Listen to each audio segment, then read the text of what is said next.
श्री कृष्ण।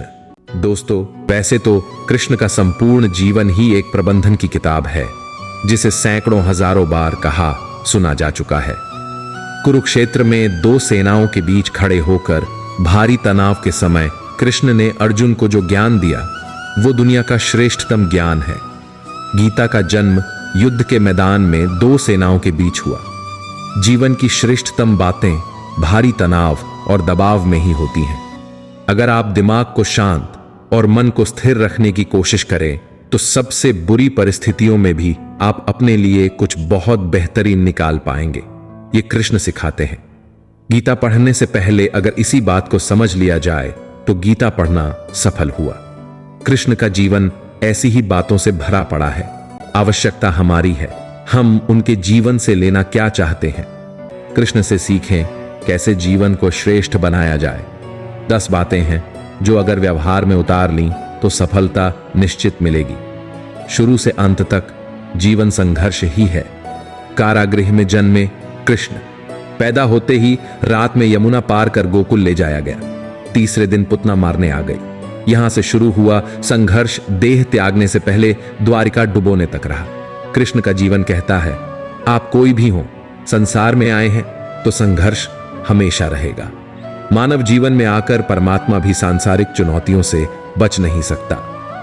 कृष्ण ने कभी किसी बात की शिकायत नहीं की, हर परिस्थिति को जिया और जीता। कृष्ण का बचपन माखन मिश्री खाते हुए गुजरा। आज भी भोग लगाते हैं हम, लेकिन यह संकेत कुछ और है। आहार अच्छा हो, शुद्ध हो, बल देने वाला हो। बचपन में शरीर को अच्छा आहार मिलेगा तो ही इंसान युवा होकर वीर बनेगा। शरीर को स्वस्थ रखना है तो बचपन से ध्यान देने की जरूरत है। यह पेरेंटिंग के दौर से गुजर रहे युवाओं के लिए बड़ा मैसेज है। अपने बच्चों को ऐसा खाना दें जो उनको बल दे। सिर्फ स्वाद के लिए ही ना खिलाएं, तभी वे बड़े होकर स्वयं को और समाज को सही दिशा में ले जा पाएंगे। कृष्ण ने जीवन भर कभी उन लोगों का साथ नहीं छोड़ा जिनको मन से अपना माना। अर्जुन से वे युवावस्था में मिले, ऐसा महाभारत कहती है, लेकिन अर्जुन से उनका रिश्ता हमेशा मन का रहा। सुदामा हो या उद्धव, कृष्ण ने जिसे अपना मान लिया उसका साथ जीवन भर दिया। पांडवों के राजसूय यज्ञ में शिशुपाल कृष्ण को अपशब्द कहता रहा। छोटा भाई था लेकिन मर्यादाएं तोड़ दी।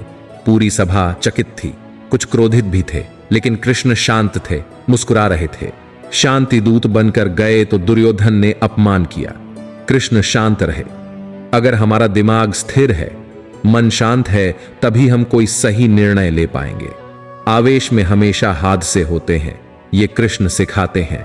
विपरीत परिस्थितियों में भी कभी विचलित नहीं होने का गुण कृष्ण से बेहतर कोई नहीं जान सकता। दोस्तों, पुराने समय की बात है। एक छोटे से गांव में रामू नाम का एक व्यक्ति रहता था। रामू मेहनती और ईमानदार था, लेकिन जीवन ने उसे कई कठिनाइयों से गुजारा। वह अपने परिवार का एकमात्र सहारा था और अपनी पत्नी और 2 बच्चों के साथ रहता था। उसके जीवन में सब कुछ ठीक चल रहा था, जब तक कि एक दिन अचानक उसकी पत्नी गंभीर रूप से बीमार हो गई और कुछ ही दिनों में उसका निधन हो गया। इस घटना ने रामू को गहरे अवसाद में धकेल दिया। रामू का मनोबल टूट चुका था। उसने अपने खेतों में काम करना बंद कर दिया और अक्सर अपने घर में अकेले बैठा रहता। उसने अपने बच्चों का ख्याल रखना भी छोड़ दिया और उसकी जीवन शक्ति खत्म हो गई। वह दिन ब दिन अधिक उदास और निराश होता गया। गांव के पुजारी, जो रामू के परिवार के पुराने दोस्त थे, ने उसकी स्थिति को देखा। एक दिन पुजारी ने रामू के घर जाकर उससे बात करने की कोशिश की। उन्होंने रामू से कहा, बेटा, जीवन में कठिनाइयां आती हैं, लेकिन हमें उनका सामना करना पड़ता है। तुम्हारे बच्चे तुम्हारे सहारे हैं और तुम्हें उनके लिए मजबूत बनना होगा। रामू ने कोई जवाब नहीं दिया। पुजारी ने समझा कि रामू को अपनी स्थिति से बाहर निकालने के लिए उसे कुछ खास करना होगा। उन्होंने रामू को कुछ समय के लिए गांव के मंदिर में आने का निमंत्रण दिया और कहा, तुम्हें कुछ शांति मिलेगी और तुम अपने मन की बात कह सकोगे। रामू ने पुजारी की बात मान ली और मंदिर में जाने का फैसला किया। वहां पहुंचकर वह पुजारी के साथ प्रार्थना करता और ध्यान लगाता। धीरे धीरे रामू के मन में शांति आने लगी। पुजारी ने उसे प्रेरणादायक कहानियां सुनाई और जीवन की कठिनाइयों का सामना करने के तरीके सीख। कई साल पहले हमारे गांव में एक बहुत ही ज्ञानी और दयालु साधु रहते थे। एक दिन एक गंभीर बीमारी ने गांव को घेर लिया और बहुत से लोग बीमार हो गए। साधु ने अपने ज्ञान और चिकित्सा की कला से गांव के लोगों का इलाज करना शुरू किया। धीरे धीरे गांव के लोग ठीक होने लगे, लेकिन एक दिन साधु खुद बीमार पड़ गए। साधु ने हार नहीं मानी। उन्होंने अपने शरीर को मजबूत बनाया और अपने मन की शक्ति को बढ़ाया। साधु ने ध्यान और योग की सहायता से अपनी बीमारी पर विजय प्राप्त की और फिर से गांव की सेवा करने लगे। उन्होंने कहा, जीवन में कठिनाइयां हमें मजबूत बनाने के लिए आती है। हमें अपनी आंतरिक शक्ति को पहचानना चाहिए और उनका सामना करना चाहिए। साधु की कहानी ने रामू को गहराई से प्रभावित किया। उसने महसूस किया कि उसे भी अपनी आंतरिक शक्ति को पहचानना होगा और अपने बच्चों और अपने भविष्य के लिए फिर से खड़ा होना होगा। उसने धीरे धीरे अपने खेतों में काम करना शुरू किया और अपने बच्चों का ख्याल रखना शुरू किया। रामू ने अपने जीवन में सकारात्मक बदलाव लाने के लिए ध्यान और योग का अभ्यास शुरू किया। उसने गांव के अन्य लोगों के साथ मिलकर अपने खेतों को उन्नत किया और नई तकनीकों का उपयोग करके अपनी पैदावार बढ़ाई। उसकी मेहनत और समर्पण रंग लाने लगे और उसकी आर्थिक स्थिति में सुधार होने लगा। रामू की स्थिति में सुधार होते ही उसने गांव के अन्य लोगों को भी प्रेरित करना शुरू किया। उसने उन्हें अपनी कहानी सुनाई और बताया कि कैसे उसने अपने अवसाद और कठिनाइयों का सामना किया। उसकी कहानी ने गांव के लोगों को भी प्रेरित किया और उन्होंने अपने जीवन में सकारात्मक बदलाव लाने की कोशिश की। कुछ सालों में रामू का जीवन फिर से खुशहाल हो गया। उसके बच्चे अच्छी शिक्षा प्राप्त करने लगे और उसके खेतों से होने वाली आमदनी ने उसकी आर्थिक स्थिति को मजबूत किया। रामू ने अपने जीवन में एक नया संकल्प और आत्मविश्वास पाया और वह अपने परिवार और गांव के लोगों के लिए एक प्रेरणा बन गया। यह कहानी हमें यह सिखाती है कि जीवन में कठिनाइयां और अवसाद आते हैं, लेकिन हमें अपनी आंतरिक शक्ति और धैर्य को पहचानना चाहिए। सकारात्मक सोच, ध्यान और मेहनत से हम किसी भी कठिनाई का सामना कर सकते हैं और अपने जीवन को फिर से खुशहाल बना सकते हैं।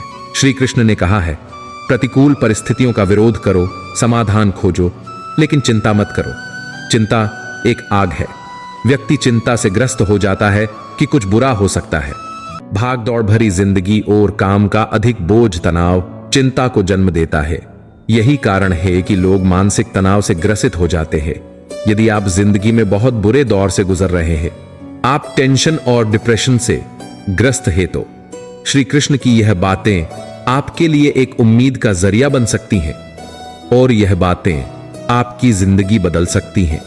श्री कृष्ण कहते कि वर्तमान की सोचें, बीते कल और आने वाले कल की चिंता ना करें, सब कुछ भगवान पर छोड़ दे। संसार में परिवर्तन निश्चय है, यहां सब बदलता है। आज दुख है तो कल सुख भी आएगा, आप बस धीरज रखिए। आप अपने शरीर का या किसी भी चीज का मोह त्याग दें। ये शरीर और सब मोह यही छूट जाएंगे। दोस्तों, श्री कृष्ण यह भी कहते कि चिंता करने के बजाय व्यक्ति को हल निकालना चाहिए और हल न हो तो शांत रहना चाहिए। भगवत गीता के अनुसार आगत विगत की चिंता से मुक्त होकर कर्म पथ पर आगे बढ़ते जाना चाहिए। घटनाएं प्रकृति के घटनाक्रम की कड़ी हैं और वे समयानुसार घटती रहती हैं। अनावश्यक चिंताओं में उलझना जीवन के अमूल्य समय को नष्ट करना है। कोई भी मनुष्य क्षण भर भी कर्म किए बिना नहीं रह सकता। सभी प्राणी प्रकृति के अधीन है और प्रकृति अपने अनुसार हर प्राणी से कर्म करवाती है और उसके परिणाम भी देती है। श्री कृष्ण ने गीता में कहा है, सलाह और विचार विमर्श तथा मार्गदर्शन भले ही सबसे लेते रहें, लेकिन निर्णय स्वयं की बुद्धि से लेना चाहिए। श्री कृष्ण ने अर्जुन को पूरा ज्ञान देने के बावजूद यह स्वतंत्रता दी थी कि वह स्वविवेक से निर्णय लें और कार्य करें, पराश्रित नहीं। स्वाश्रित होने का आह्वान कर व्यक्ति को स्वावलंबी एवं आत्मनिर्भर बनने का संदेश दिया है। तप 3 प्रकार के बताए गए हैं, शरीर, वाणी और मन। तीनों का उपयोग लोकहित में करना चाहिए। वाणी मनुष्य की सबसे अच्छी मित्र है। इससे व्यक्ति सारे संसार को अपना मित्र बना सकता है या शत्रु बना सकता है। अतः बोली की महत्ता, शब्दों का प्रभाव और वाणी को नियंत्रित और मर्यादित रखें। किसी भी संकल्प को पूरा करने के लिए मन का स्थिर और अचल होना आवश्यक है। उद्देश्य प्राप्ति के लिए हमें निरंतर प्रयास करता रहना चाहिए।